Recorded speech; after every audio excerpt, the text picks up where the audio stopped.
Bonjour à tous, j'espère que vous allez bien. Aujourd'hui, le chat et moi, on vous propose comme chaque mois une petite vidéo sur les travaux à faire ce mois-ci au potager dans le jardin.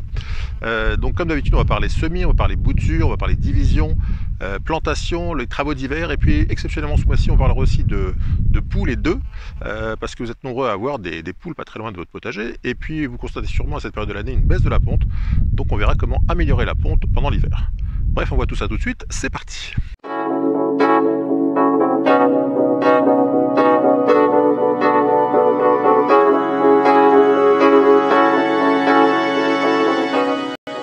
Alors pour commencer cette vidéo, on va commencer par la règle d'or du jardin en hiver. Si vous avez du gel, si vous avez de la neige, si vous avez une terre très collante, très boueuse, ne jardinez pas. Parce qu'en fait, vous allez faire plus de mal que de bien à votre terre. Quand vous avez une terre très boueuse, vous allez la colmater. Si elle est gelée, vous allez l'abîmer, enfin vous n'allez pas pouvoir travailler le sol. Si vous avez de la neige, il vaut mieux la laisser se décomposer parce que c'est de l'azote pour votre sol. Bref, si vous n'avez pas les conditions pour travailler au jardin, restez chez vous, il y a plein d'autres choses à faire. Et donc ne jardinez pas, notamment en période de gel. Voilà, donc on va commencer par les semis. Alors je vous cache pas que les semis au mois de décembre, c'est pas la folie. À part peut-être quelques salades, quelques radis en intérieur ou en serre, si vous avez une bonne serre bien chauffée, c'est envisageable, mais c'est à peu près les seules choses qu'on peut semer à cette période de l'année.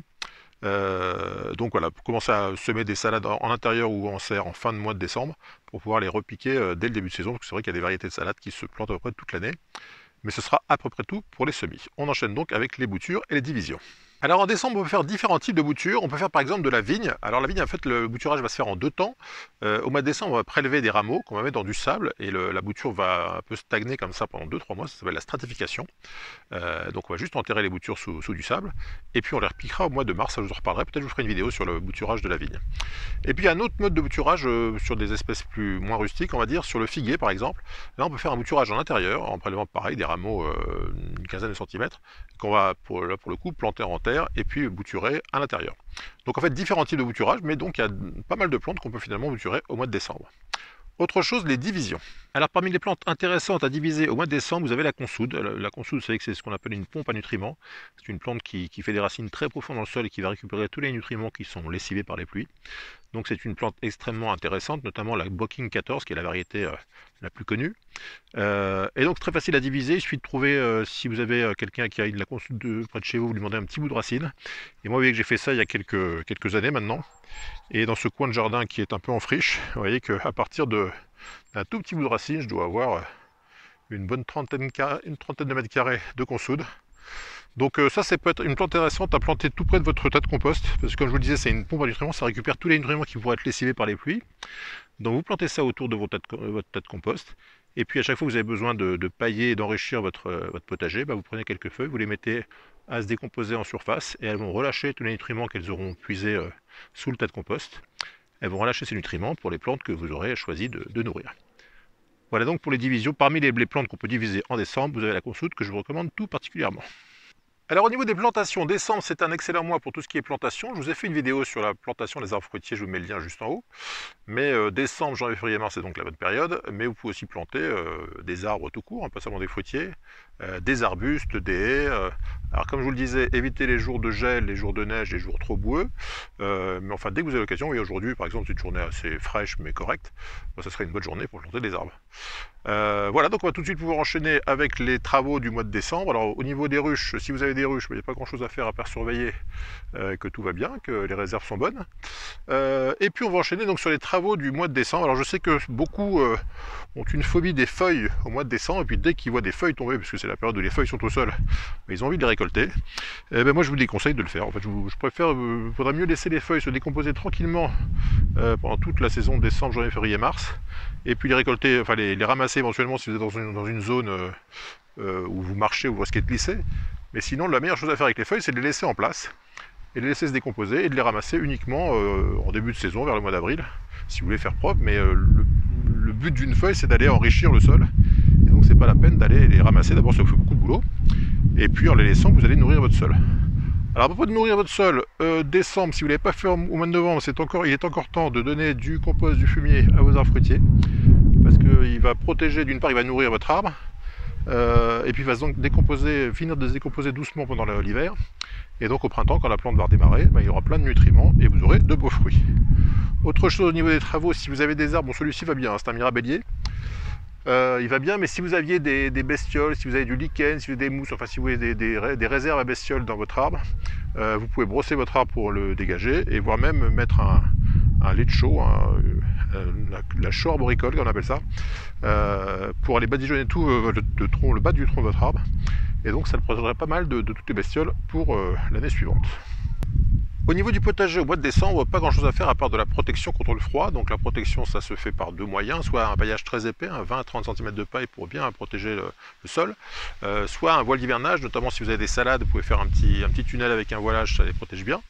Mais à part ça, pas grand chose à faire donc en décembre. Si vous avez des légumes racines comme les topinambours par exemple, alors je vous ai fait une petite vidéo sur la culture de topinambour, je vous mets le lien juste en haut. Le plus simple, parce que la conservation n'est pas toujours facile pour ce genre de légumes, le plus simple c'est de les cultiver au fur et à mesure, de les récolter au fur et à mesure. Comme ça dans le sol ils vont très bien se conserver, mais dans votre frigo un peu moins bien. En décembre, on peut faire aussi pas mal de choses en intérieur. On va commencer à réfléchir à ce qu'on va semer l'année prochaine, regarder sa collection de graines, voir ce qu'on a, ce qui nous manque, ce qu'il faut peut-être acheter pour la saison suivante. Pour ce qui est des plantes d'intérieur, il faut penser à arroser pas trop, mais arroser quand même régulièrement. Et penser à ne pas arroser avec de l'eau qui sort tout droit du robinet, parce que l'eau du robinet elle est souvent à 10-12 degrés. Et donc si vous avez un appartement à 20 degrés et vous arrosez avec de l'eau à 10 degrés, ça va faire un choc thermique à vos plantes. Donc laissez récolter votre eau dans une bouteille ou dans un arrosoir, laissez-les reposer quelques heures. Et d'une part, le chlore qui est dans l'eau va s'évaporer, et d'autre part, votre eau va être à température ambiante, donc plus à même de mieux arroser vos plantes. Autre chose, la bouture du figuier, on en a parlé tout à l'heure, c'est une chose à faire en intérieur. Et puis, vous pouvez faire aussi une petite chose si vous aimez les patates douces, si vous avez cultivé des patates douces, ou même si vous en avez une petite que vous voulez planter, je vous montre ça tout de suite. Voilà, c'est l'avantage avec les plantes tropicales, c'est qu'elles poussent très bien en intérieur. Donc ça, c'est des petits plants que j'ai récupérés de ma récolte, de ma culture de cette année. Donc vous voyez, il y a une toute petite patate qui a été mise en terre. Et puis donc, vous pouvez planter deux, trois comme ça, deux, trois petites patates, et puis mettre des petits bâtons. Alors là, je ne les ai pas fait, mais on peut les mettre en tipi, les faire se rejoindre. Et puis très rapidement, avec la chaleur de la maison, les boutures, enfin les plantes vont se développer, vont faire des longs rameaux. Alors ça vous fera une jolie plante d'intérieur pendant tout l'hiver. Et puis l'autre avantage surtout, c'est que en faisant ça, vous aurez donc une grosse plante qui va se développer d'ici au mois de mars. Et au mois de mars, vous aurez donc plein de matériel à bouturer, puisque je vous rappelle que pour faire des plants de patates douces, vous avez besoin de rameaux à bouturer. Je vous avais fait une vidéo, je vous mets le lien si vous voulez. Et donc, ça vous fait une jolie plante d'intérieur pour l'hiver, et puis plein de boutures pour la saison prochaine. Autre chose à faire dans votre jardin en hiver, c'est la récolte des graines de vos fleurs. Alors là, par exemple, c'est une agapante, mais vous pouvez récolter les graines de vos cannas, enfin, toutes les plantes à fleurs, les ancoliers, enfin toutes les plantes à fleurs de votre jardin. C'est vrai que certaines se ressèment très bien, mais vous pouvez aussi faire de la récolte et du semis vous-même.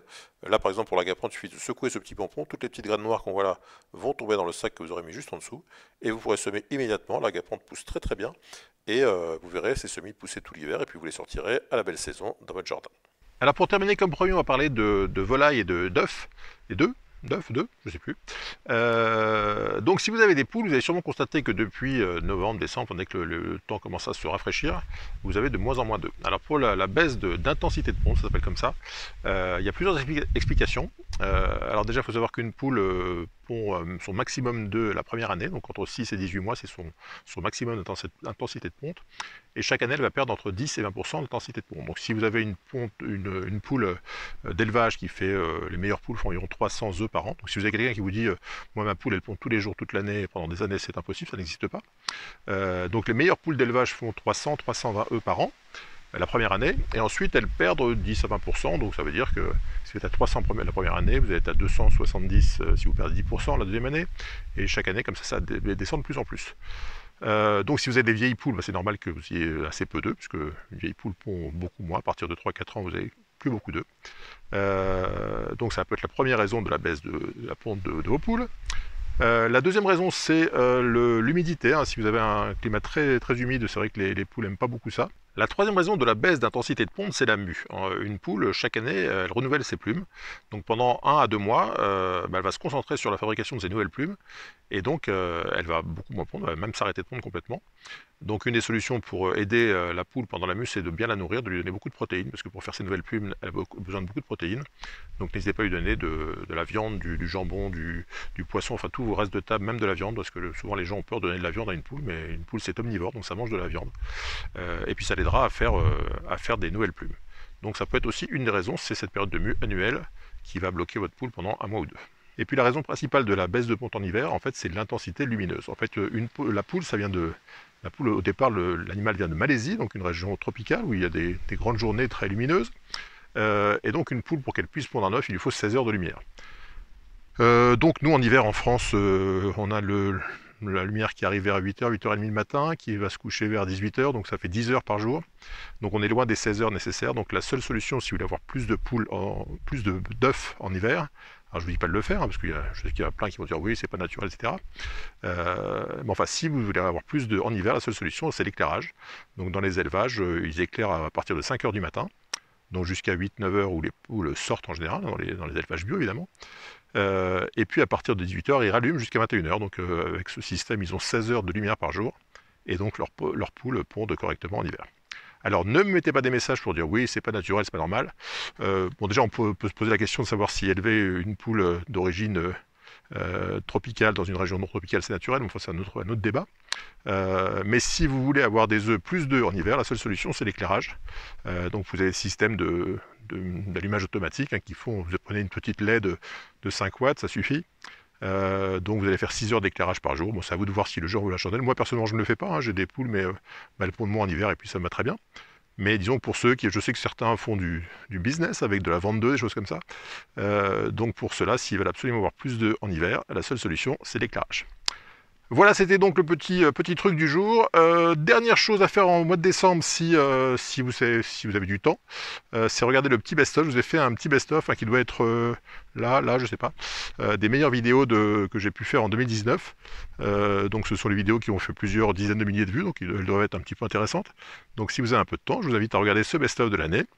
Et puis, c'est tout pour aujourd'hui, et puis je vous retrouve très bientôt pour de nouvelles aventures. Bye bye!